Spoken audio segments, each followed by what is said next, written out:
Shout out everybody! Boom boom! Ayan, kamusta kayo mga ka-59?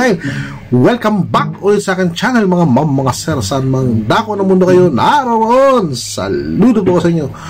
Welcome back mga ka-59. At ako, meron lang tayong bibigyan ng isang real talk dito mga ka-59, no?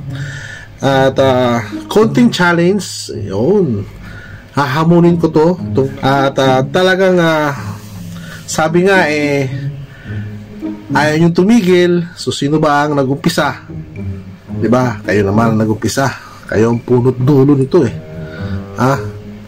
Ngayon dito mga 5-9 kaya ng umaga meron si Ramil sa kanyang YouTube channel patungkol doon sa kay Luis, no? So napanood natin yung mga 5-9 at kamukat-mukat mo aba, nag-post din itong isang ninang. Nakaw, kamukat-mukat mo, nag-post din itong isang ninang. At ating mabasahin yung kanyang pinost. Ewan ko ba dito? Bakit ganito ito magsalita? Mayroon ba itong kayang patunayan o hanggang yaw-yaw lang ito? Baka naman puro lang ito bunganga at hindi naman kayang maglabas ng ebidensya, no? Baka ano lang to, wento lang. Mga 5-9. Sabi niya is a lie detector daw. Wow, ipa-lie detector test mga ka-5-9 ulitin ko real talk lang to. Huwag kang masasaktan sa mga sasabihin ko, okay? At may mga tanong din ako dito, gusto mo i-post mo para sa sagot mo. Ayaw manahimik ano sabi niya? Anong conversation nyo ng Kuya Vel o Dave mo na sinabi mo, Kuya Dave, umalis ka na dyan kasi kung hindi, mabubugbog ka talaga nila dyan. Mabubugbog ka talaga nila dyan. Wow, yung word na ginamit mo, no? Mabubugbog ka talaga nila dyan. Okay, asaan yung conversation na to? Asaan yung convo? Screenshots. Publish mo yung umpisa ng usapan nila. Sabihin na natin nabanggit ito ni Luis, pero hindi niya ito mababanggit kung wala itong pinag-umpisahan na conversation. Kaya gusto natin malaman kung ito ba ay ang usapan na to ay seryoso o baka mayroong itong dahilan bakit nabanggit o nasabi ito. Pero duda ako dito mga ka-59.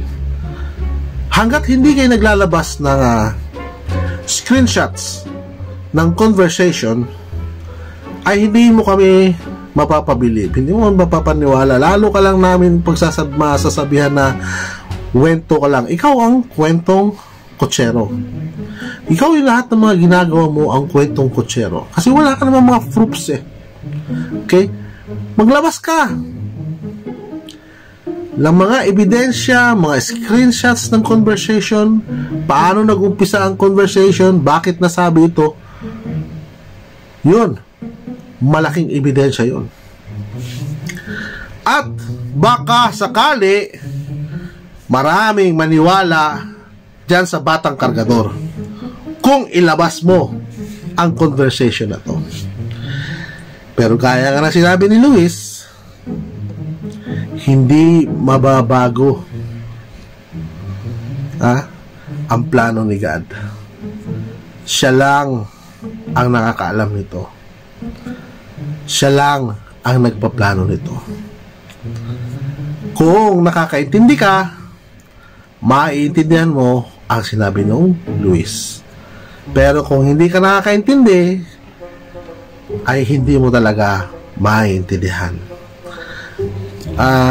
Mayroon pa siyang karugtong na sinabi na wala na yung... Teka lang Ano pa itong sinabi mo rito? May nakuha din naman akong kurso na psychology dito sa Amerika. Alam ko ang tao kung seryoso sa sinasabi o hindi, dahil ba wala na sa inyo dyan, sira kayo ng sira. Uy, psychology pala to.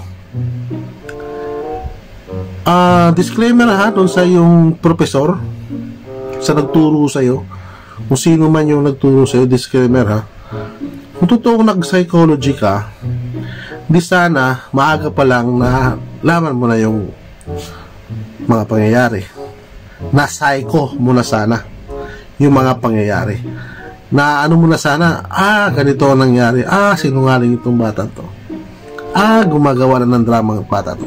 Kung talagang psychologist po kayo, ano, baka naman ito'y bida-bida lang, baka psychologist lang, baka naman ano na ito, yung psychology na to ay kailangan na ng manggagamot.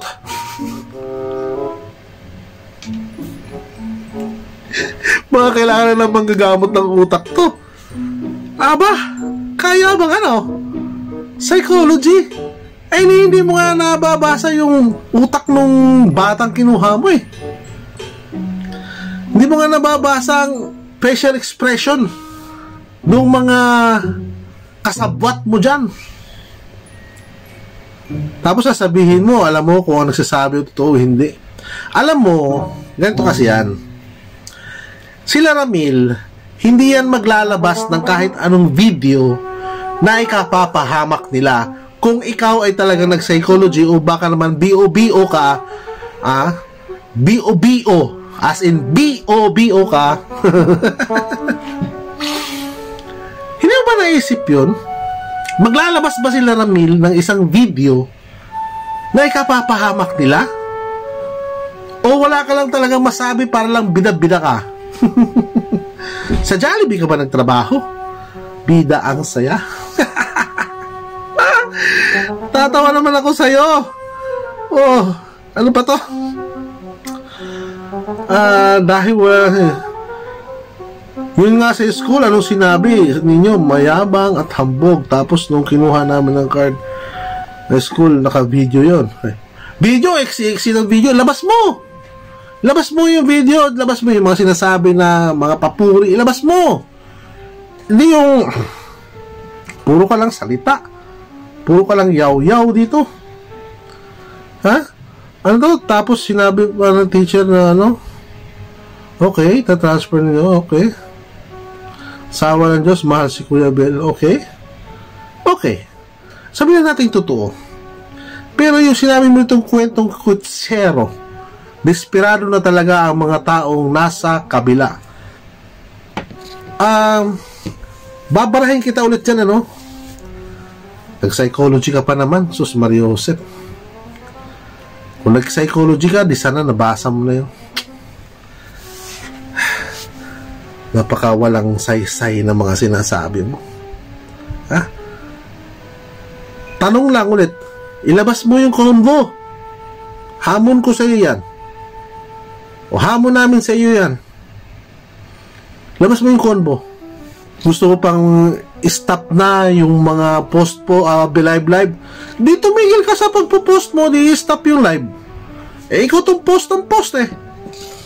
Natural lang, sumagot yung kabila. Ayaw mo pala ng maingay eh, dito mahimik ka. Diba? Sino ba nauna dito? Ikaw naman nauna nito ikaw nag-umpisa nito.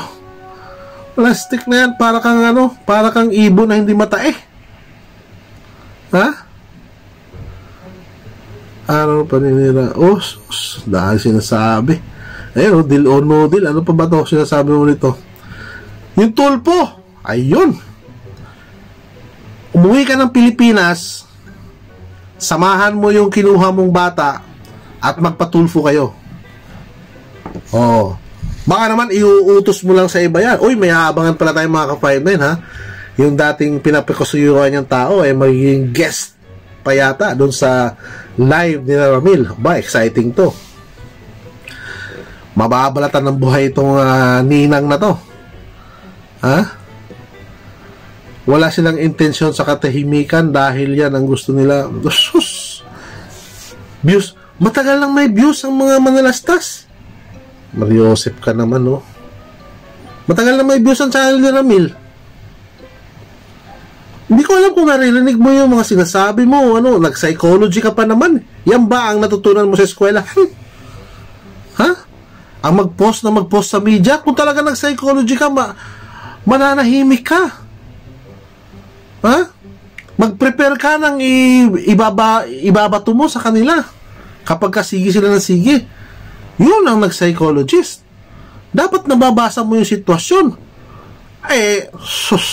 May pagmayabang mo lang na nag-psychologist ka, mamaya, kailangan na pala ikaw maipa-hospital at para gamutin yung utak mo.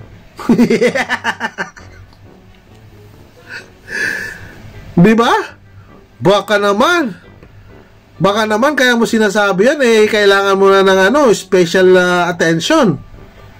Dahil yung mga post mo dito, parang kailangan na ng special attention Kung kailangan mo ng turukan para magliwanag yung isip mo. Naku po, si Rapi Tulfo galit sa bata. Oo nga, di samahan mo. Halika, muhi ka. Tapos samahan mo yung bata na magpatulpo. Barangay nga, hindi kayo makapunta